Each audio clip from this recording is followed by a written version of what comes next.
Hi, this is Becky of Miss B Group Travel. If this is your first time joining us, welcome. On this channel, we talk weekly all things travel, vacation, holiday related.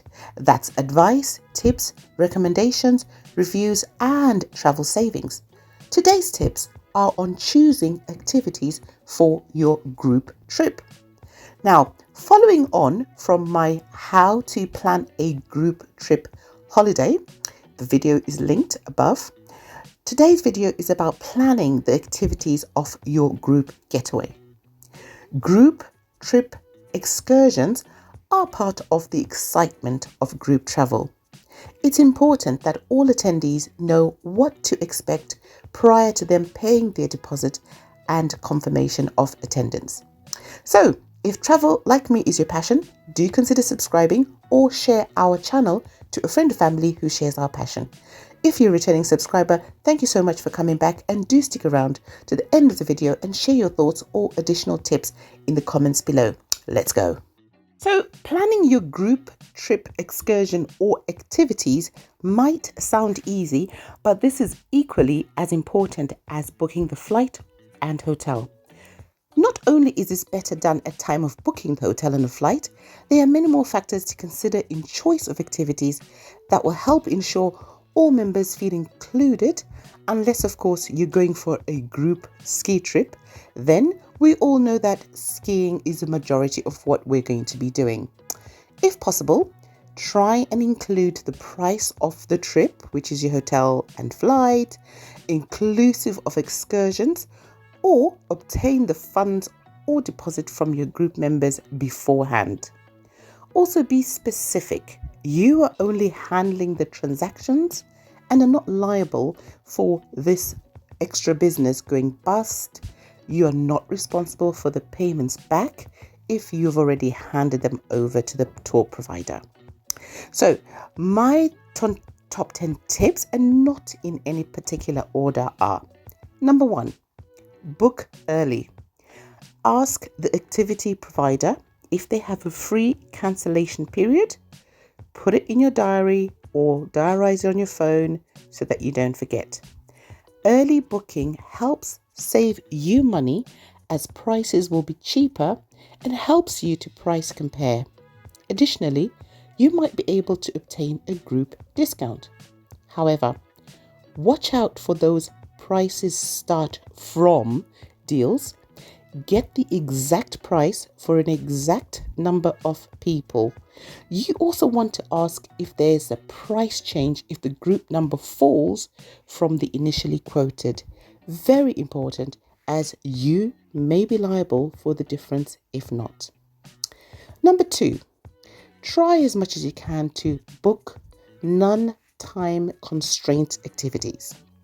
So we all know that in a group, not everyone is punctual, and therefore there's always going to be someone or some people who arrive late. Booking specific time requirement activities, i.e. like a boat trip where the boat cannot wait for you, unless of course you're chartering your own boat. When booking these activities, then early departure is key. Leave at least an hour to 2 hours prior to the trip taking place. Better to wait there than miss the excursion. Number 3, take care with mobility activities. Remember, not every illness is visible, and so all your activities should not all be activity-based. A flight of stairs to you might be a couple of hours of pain afterwards for someone. I've personally been to places like the Batu Caves in Kuala Lumpar. Great place for pictures and highly recommend, but some might not be able to make it to the very top of the stairs. Another favorite is Greece, where you get the flying dress pictures. A lot of those are manual climbing. I would put this activity as an option and not sort of a mandatory. Number 4, safety and security. Whilst no trip can be called 100% safe, I highly recommend you book your activities transfers with traceable, reputable companies that are insured for what they do, whenever possible, or who work on a certain code of conduct. Avoid picking up a driver, guide, excursion when in country, depending on the activity. They might be cheaper on the outlook, but who do you turn to in case of little problems or disagreements? Think, who do I complain to if they charge extra whilst you're out in the desert with no access to coming back unless we pay? Number 5, food and dietary requirements. If your hotel package is not all inclusive, try as much as you can to scout and book places that may be inclusive to everyone. Remember, people have allergies. Some are, a vegan or intolerant to some food. So I recommend you book buffet style places wherever possible. If not, obtain menus in advance. Some restaurants, this might be a requirement anyway if you are a group. This way, each person makes their choice, and therefore this minimizes complaints and disappointments and helps with group morale. So we are halfway through my tips, and at this stage, if you have not already done so, please do consider subscribing, liking or commenting. This will really help out our channel's algorithm. Okay, back to the trip excursions. Number 6, have an evening pajama party. As an option, why not plan an evening pajama themed party in your room? If your room is not big enough, or for health and safety too many people in the room, ask the hotel if they can offer you a room for your activities. Business rooms or conference rooms don't usually get booked at night, so for 2 to 3 hours, they might just charge nominal fee, and you can make this a bring your own bottle event and put some little snacks. This is just also helps being a short walk, back to your room. No one has to worry about cabs, dressing up, etc. etc. You can do this on your first night there. It's also a great get to know you occasion for the group. Number 7, money and payments for excursions. Be mindful of people's budgets and make sure that not all your excursions are too pricey. Agree on a budget beforehand. You don't want anyone to be left out because they cannot afford something. Make sure you collect or have a link where people can make the payment direct themselves if booking an excursion. And if you have been given deadlines, make sure they are aware of these and you remind them on a regular basis. Okay. I would highly suggest you do not charge excursions on your credit card unless you've been paid for these beforehand, but be mindful of extra currency exchange charges. As a rule of thumb, I never put my personal credit card to hold any group activities, even when we check into hotels. I do, however, let members know beforehand the hotel may or will need a card for your room. Number 8, so this is one of the most important ones, group trip suggested activities.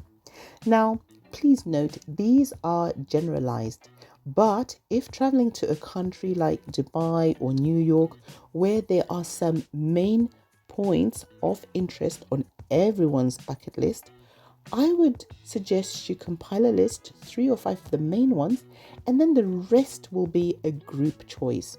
And those that want to attend the option can. So examples of other group activities to book for are A, cook an international meal class. B, watch a theatre production or show. C, my favorite, take the city tour bus or private guide. D, visit a heritage place within that city. E, charter a yacht or water activities. F, book a professional photography session at a central place of interest or with themed or local dressing. G, nightclubbing. H, wine tasting or cocktail making. I, book a mini cruise. J, makeup classes.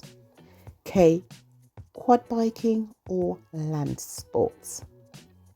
L, book a exclusive dinner at an exclusive night place that is budget allowing. Okay, so those are my group suggested activities. Now for the number 9 is some non-group time activities. This is very important. Every group organizer must know that whenever you have a group trip, give your group members a period of time away from the group and time for them to explore on their own. This might be an afternoon, an afternoon alone. They don't have to ask for it, but just say this is a flexible afternoon, to do what you want. And also give them suggestions of what the group might want to do. They might want to take a spa or a massage. Now, do book a hotel with these amenities so people don't have to go too far. And if you need help with that, you should watch my video on what to look for making a group booking. Okay. Back to the activities.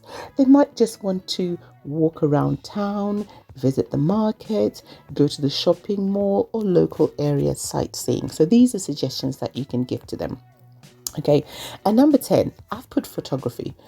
It is actually a group activity.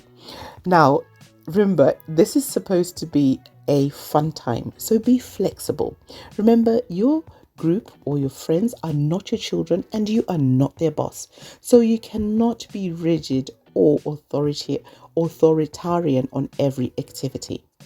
In this current social media age, every trip comes with taking photos, and more photos. So allow enough time for these. Understand that these photos are memories, but be considerate to not eat into the overall group time for other members. Suggest they know in advance that the group has perhaps a 10 to 15 minute photo allowance at each place if possible. Okay, thank you so much for staying tuned with me to the end of this video, and I hope the tips shared with you will be helpful in you planning your group activities. And if you do require my specialized help, do get in touch with us on info@missbgrouptravel.com or inbox us on our social media channels. That's on Facebook and Instagram too. And if you're looking for some travel accessories, our online shop is open and all orders are dispatched within 1 working day. Thank you so much for watching and see you on the next video. Happy traveling!